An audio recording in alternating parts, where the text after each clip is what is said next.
Hey everybody! I'm here today to talk to you about and show you some Nespresso Citiz tips and tricks that are actually useful. That's right. I'll be going over 6 simple tips, tricks, and pieces of advice that are actually useful for this machine right here. This is the Nespresso Citiz and Milk, as you can see right here, and these are the tips and tricks. Let's get into this. I'm going to try and keep this short and sweet and not go on my regular talking on a side note tangent. Let's get right into the video, okay? We're going to try and keep it short and sweet. Take notes and try these out with your own machine at home. Also, a lot of these tips will also apply to not only the Nespresso Citiz, but all of the other sort of Nespresso coffee machines that make espresso. Most of the tips are fairly universal, but some of them are very specific for this. So let's get into this without further ado. Number 1 is to use the right cup size for espresso and lungo, depending on what you're doing. Now, this is how much standard espresso comes out of the machine. That's if you don't program the cup size, which we'll go over in a moment. So obviously, if I wanted to do a lungo, which is more than twice the coffee comes out in a standard lungo than the espresso, it would overflow. So you want to use a bigger cup. It can even be smaller than this, but you want to use a bigger cup for the lungo, obviously, than the espresso. And if I put in an espresso shot in this cup, it would be tiny, right? I would lose a lot of it on the edges, on the edge surfaces of the cup. So yeah, you want to definitely use the appropriate cup size. That's tip and trick number 1. Number 2 is to learn to make lattes and cappuccinos properly to take advantage of the milk frother. There's a milk frother over here. That's why it's called the Nespresso Citiz and Milk.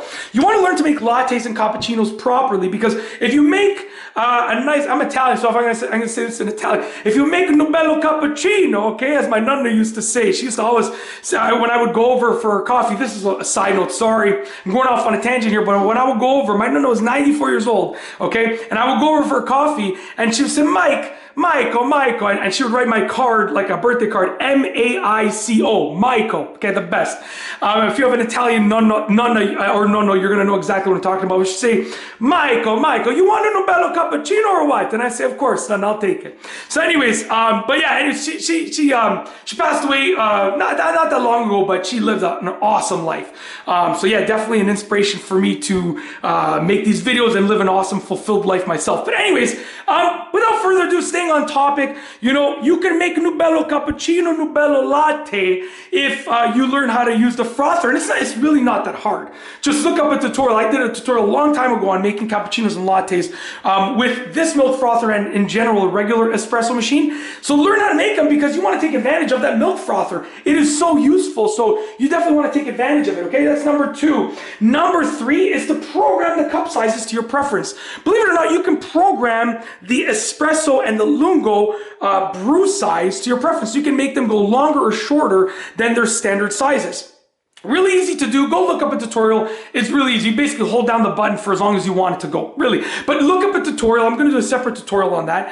But look up the tutorial, because it's really easy to do, and then you can do them to suit your own preference.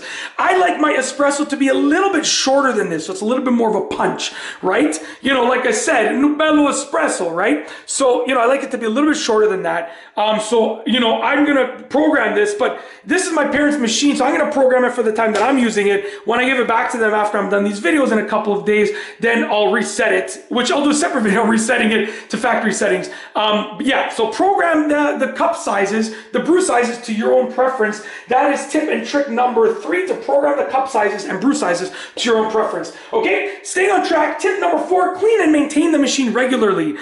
So you want to make sure that you descale it whenever it's necessary. You want to make sure you empty the pods out on a daily basis, the empty pods. You want to make sure you refill the water. So empty the water out and refill the water with clean drinking water on a daily basis at the minimum. If you need to do it, multiple times a day, totally fine. But if it's been overnight and you haven't emptied the pods or refilled the water, empty the pods and refill the water. Just make it a habit of doing it at least in the morning to start the day. Your coffee will smell better. Your machine will smell better. Your coffee will taste better. It will just be it's just generally best practice, okay? It might only be in my head, but I truly think that I have better coffee when I do that. It might only be like a mind trick, but you know what? Either way, it makes it taste better to me, so that's really all that matters. Okay, so clean and maintain the machine regularly by doing those things that I said, and descale it whenever it needs to be done. Depends on how often you use it, but make sure you run a descaling cycle whenever it needs to be done. And go look up a separate tutorial on how to do that, because it's easy to do, but at the same time, it's not something that's sort of just, you're gonna know how to do it, you're gonna have to look it up, okay? So that was number 4. Number 5 is to prime the machine with no pod before you use it for the first time in a couple hours.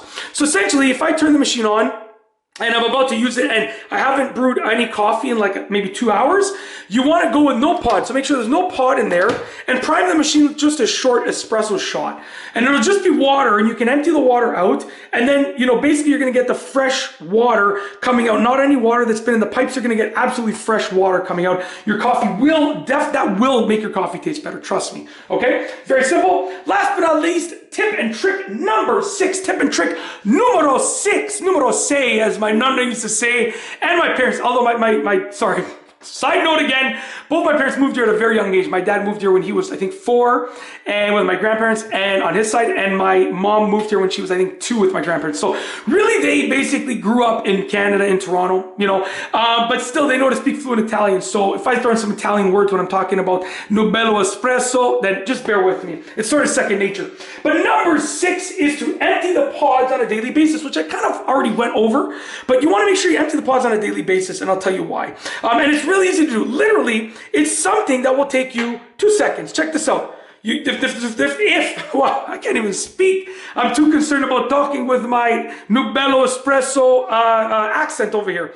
But anyways, if you take out the tray like this, you can literally empty the pods. Whoop, that wasn't supposed to happen. You can literally empty the pods just like that. So something that takes 2 seconds, I plugged up the drain. I should have let it drain down. Something that takes 2 seconds is not worth postponing. I don't know if I can do this with one hand, so I do apologize if I can't. Something that takes 2 seconds is what a disaster. Something that takes 2 seconds, you know what? It's okay. I'll wash those. I'll do it separately. But something that takes 2 seconds like that to empty out the pods, it's not worth it to not do. Just take your 2 seconds, empty out the pods on a daily basis, and you're going to have better machine maintenance overall. And that's truly it. Those are some Nespresso Citiz tips and tricks that are actually useful. This video went on a lot longer than I thought. I'm sorry. I thought it was going to be a 3-minute video. I do apologize. But I told you some personal stories, and Nubello Espresso, Nubello Cafe, Nubello Latte Cappuccino. Learn how to make them all. It's totally worth it. But that's truly it. If you like this video, tutorial / explanation / tips and tricks video, please be sure to give it a nice big healthy thumbs up. Let me know what you think down below in a comment, and of course be sure to subscribe for more great videos just like this one. And that's all I have for you today. Thanks for watching.